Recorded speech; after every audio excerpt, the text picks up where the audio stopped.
전체적으로 지수가 하락했지만 아주 약간의 하락이었고 어제 저점을 깨지 않았습니다. 내일은 내마녀의 날이기 때문에 변동성이 더 심해질 것으로 예상되지만 연준의 금리 결정과 파월 의장의 발언을 시장이 크게 부정적으로 받아들이지는 않은 것으로 보입니다. 여전히 나스닥은 조정을 이어가고 있지만 S&P 500은 횡보를 지속하고 있고 상승하는 종목들도 계속해서 발견되고 있습니다. S&P 500의 5분 차트를 살펴보면 오늘 장 초반에는 많은 투자자들이 매수에 나섰으나 장 마감까지 지속적인 매도세가 나타났습니다. 그럼에도 불구하고 3월 13일 저점을 여전히 유지하면서 오늘은 횡보를 이어갔다고 볼 수 있습니다.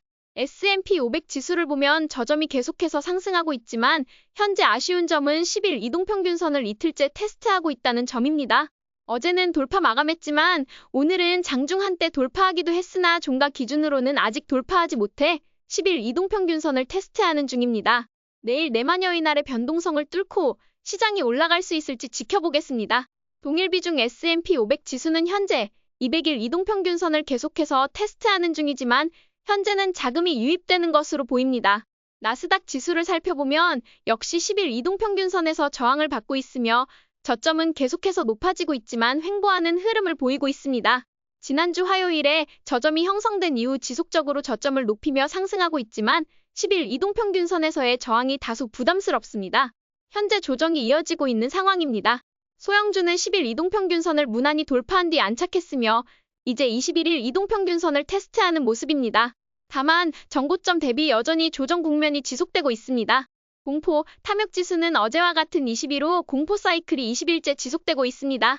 현재 시장 심리가 위축된 상태가 장기간 지속되고 있어 많은 투자자들이 지치고 힘들어할 것으로 예상되지만 원칙에 따라 투자한다면 크게 어려울 것은 없습니다. 2025년 3월 20일 목요일 기준으로 S&P 500은 횡보를 이어가고 있으며 나스닥과 중소형주는 여전히 조정 상태를 지속하고 있습니다.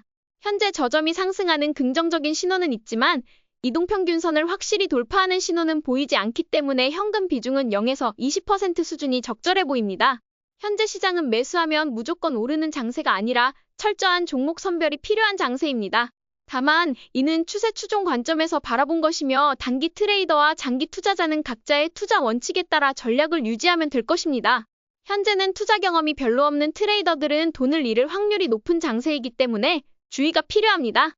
10년물 국채 금리가 오늘 하락하면서 이제 하락 추세로 방향을 전환한 것이 아닌가 하는 생각이 들지만 이는 하루의 움직임일 뿐이며 이 추세가 지속될지는 더 지켜봐야 할 것 같습니다. 그리고 10년물 금리 하락에도 불구하고 20년물 이상 장기 국채에 대한 인기는 여전히 높지 않은 모습입니다. 따라서 경기 침체의 신호로 여겨지는 채권보다는 여전히 주식에서 기회를 찾는 것이 더 나아 보입니다. 금은 별다른 변화가 없이 3일째 횡보가 이어지고 있기 때문에 현재는 보유 관점에서 접근하고 있습니다. 금과 관련 종목 역시 별다른 움직임이 없었기 때문에 동일하게 보유 관점으로 바라보고 있습니다. 장기 투자 계좌로 옮긴 알라모스 골드는 여전히 돌파 이후 버텨주고 있는 모습입니다. 비트코인은 오늘 21일 이동평균선에서 정확히 저항을 받고 하락했는데요. 주요 이동평균선들이 저항선으로 작용할 수 있기 때문에 이를 확실히 돌파한 후 매수하는 것이 더욱 안전해 보입니다. 다만 저점이 꾸준히 상승하고 있으며 오늘 저항을 한 차례 테스트한 만큼 다음 주에 추가 상승이 가능할지 지켜봐야 할 것 같습니다. 비트코인은 시장 심리와 연관성이 높기 때문에 시장 심리가 개선된다면 비트코인 상승 가능성을 긍정적으로 바라볼 필요가 있습니다. 비트코인의 공포 트레이딩은 어제부로 마무리된 것으로 보입니다. 공포 사이클은 약 17일간 지속된 것으로 보입니다. 빅테크 종목들이 어제 대부분 상승했지만 오늘은 또다시 하락한 주식, 약간 상승한 주식으로 둘로 나뉘어졌습니다. 하지만 단순히 오늘 급락하거나 급등했다고 해서 좋은 주식, 나쁜 주식이 아니라 추세가 형성돼야 좋은 주식입니다. 현재 S&P 500 대비 가장 좋은 성과를 보이고 있는 팔란티어는 저점이 계속 상승하며 현재 상승하는 모습이어서 매우 긍정적으로 보입니다. 중간중간 급등과 급락이 반복되고 있지만 전반적으로 단기 상승 추세가 형성된 것으로 보입니다. 아직 진정한 추세 추종의 관점에서 완전히 자리 잡은 것은 아니지만 팔란티어는 장기 투자로 가져갈 종목이기 때문에 계속 지켜볼 예정입니다. 두 번째로 S&P 500 대비 좋은 성과를 보이고 있는 넷플릭스는 오늘 1% 가까이 하락했지만 횡보세 안에서의 변동이기 때문에 여전히 긍정적으로 보고 있습니다. 주요 이동평균선을 모두 돌파하며 정배열을 형성해가는 과정이므로 정배열이 완성될 때 초기 매수를 진행할 계획입니다. 브로드컴은 오늘 2% 가까이 하락했지만 멀리서 보면 갭을 채우면서 단순한 횡보 과정 중 하나로 해석할 수 있습니다. 현재 좋은 가격대가 형성되고 있는 중입니다. S&P 500 대비 네 번째로 좋은 성과를 보이고 있는 메타는 200일 이동평균선을 지지하며 버티고 있어 긍정적인 모습을 보이고 있습니다. 다만 오늘 10일 이동평균선에서 저항을 받고 하락한 점이 아쉽습니다. 엔비디아는 현재 1년 가까이 횡보를 이어가고 있습니다. 아마존 역시 며칠째 횡보를 지속하고 있으며 200일 이동평균선 아래에서 머물고 있는 점이 다소 아쉽습니다. 애플은 최근 다시 저점을 형성한 후 상승 추세를 보이고 있으며 현재는 관망의 관점에서 바라보고 있습니다. 구글은 계속 저점을 낮추고 있어 좋지 않은 흐름이 이어지고 있지만 저력이 있는 기업이므로 지속적으로 지켜볼 계획입니다. 테슬라는 아직 저점을 깨지 않고 횡보를 이어가고 있어 다행스럽게 생각합니다. 다만 아직 뚜렷한 추세가 보이지 않습니다. 마이크로소프트의 차트를 보면 매수하고 싶지 않은 모습이지만 배당주로는 여전히 매력적인 종목이라고 생각합니다. 따라서 배당주를 매수하려는 투자자라면 마이크로소프트를 고려해볼 만합니다. 11개 섹터를 살펴보면 제가 가장 싫어하는 시장 상황이 바로 유틸리티와 에너지가 주도하는 장세인데 오늘이 바로 그런 날이었습니다. 현재 시장을 이끌고 있는 산업은 보험 및 바이오텍, 에너지, 금 관련 주식들이라고 할 수 있습니다. 오늘 가장 많이 상승한 ETF는 오일 ETF, USO입니다. 지난주쯤 에너지 ETF, XLE가 스윙 트레이딩에 좋은 자리라고 공유드렸는데 현재 오일과 에너지 주식들이 꾸준히 상승하고 있습니다. 지수만 보면 어제 올랐다가 오늘 내린 것처럼 보이며 횡보하는 시장 같아 답답해 보일 수 있습니다. 하지만 개별 주식들을 보면 서서히 상승하는 흐름이 나타나고 있습니다. 오늘은 그중에서 상승하는 5개 종목을 함께 살펴보겠습니다. 먼저 스포티파이는 지난주부터 계속 공유드린 종목으로 현재 타이트한 횡보 구간을 형성하며 지지선과 저항선을 만들어가는 모습입니다. 자금이 계속 유입되고 있으며 특히 미국 주식이 약세를 보이는 가운데 미국에서 만들어지지 않고 스웨덴 소프트웨어 기업이라는 점이 강점으로 작용하는 듯합니다. 두 번째로 여전히 천천히 상승하고 있는 도어 대신은 헤지펀드들이 선호하는 종목입니다. 스포티파이와 마찬가지로 지난 분기 주당 순이익이 세 자릿수 증가를 기록했기 때문에 주가 역시 그에 비례해 상승하는 것이 정상적인 흐름입니다. 현재 5일 이동평균선도 우상향을 보이기 시작했으며 여러 이동평균선이 모이며 정배열을 형성할 때 단기 계좌에서 초기 매수를 진행할 계획입니다. 물론 장기 계좌에서 보유 중인 도어 대신은 매도할 이유가 전혀 없습니다.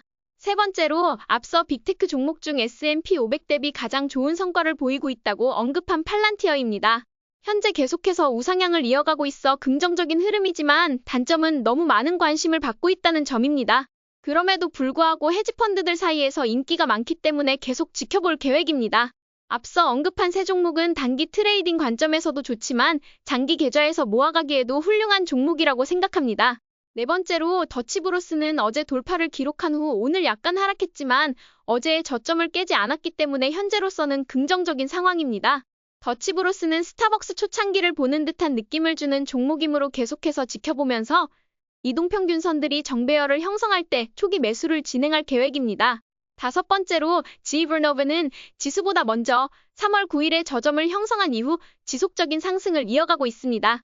여전히 유망한 종목으로 보이며 지브노브는 매출 증가율은 그닥 좋지 않지만 주당 순이익 증가율이 매우 높은 상태입니다. 이 5개 종목은 장기 계좌에서 모두 보유 중이며 단기 계좌 관점에서도 주시하고 있습니다. 200일 이동평균선을 한 번도 이탈한 적이 없고 시장이 조정받는 상황에서도 잘 버텨왔기 때문에 지속적으로 관심을 가질 필요가 있습니다. 현재 단기 트레이딩 계좌에서 세 종목을 공유드리고 있는데 먼저 지브노브입니다.